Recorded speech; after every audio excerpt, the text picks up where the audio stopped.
மாண்புமிகு முதலமைச்சர் அவர்களுக்கு முதல் முறையா நீங்க பதவி ஏற்ற பின்பு ஒரு அக்கரன்ஸ், அதுவும் முதல் முறையா ஒரு போலீஸ் மேட்டர், அதுவும் இன்டர்நேஷனல் ஏர்போர்ட்ல போலீஸ் எந்த அளவுக்கு 100 காலுக்கு ரெஸ்பாண்ட் பண்றாங்க, எந்த அளவுக்கு பெண்களுக்கு ஒரு பிரச்சனைனா உடனே குரல் கொடுக்கறாங்க, ஒரு எஃப்ஐஆர் போடுறதையோ ஒரு கம்ப்ளைண்ட்டையோ 0 எஃப்ஐஆர்னா கூட என்னன்னு தெரியாத அளவுக்கு இருக்காங்க.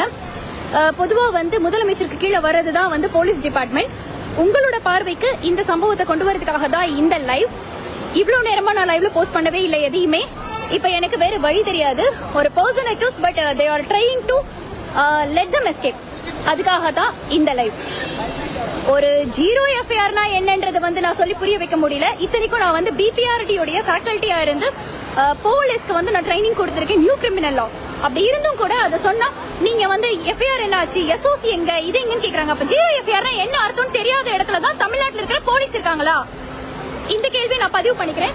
பாதிக்கப்பட்டவங்களை சுத்தி நின்று வேடிக்கை பாக்குறதுக்கு தான் எல்லாரும் வராங்க போறாங்க. என்ன அக்கரன்ஸ் நடந்திருக்கு, என்ன ஏதுன்னு கேக்குற போலீஸ் ஆபீசர் அவர் ஆர்கியூ பண்றாரு கம்ப்ளைண்ட் கிட்டே. எங்கேயாவது கம்ப்ளைண்ட் கிட்டே ஆர்கியூ பண்ற போலீஸை பார்க்க முடியுமா? ஆனா அந்த விதத்துல நான் பாராட்டுறேன். சோசியல் ஒர்க் டிபார்ட்மெண்ட்ல இருந்து வந்தவங்க அவங்களாவது அந்த பொண்ணுக்கு சப்போர்ட் பண்றாங்க. இதுக்கு மேல இந்த லைவ்ல நான் மேற்கொண்டு சொல்றதுக்கு ஒண்ணுமே இல்ல.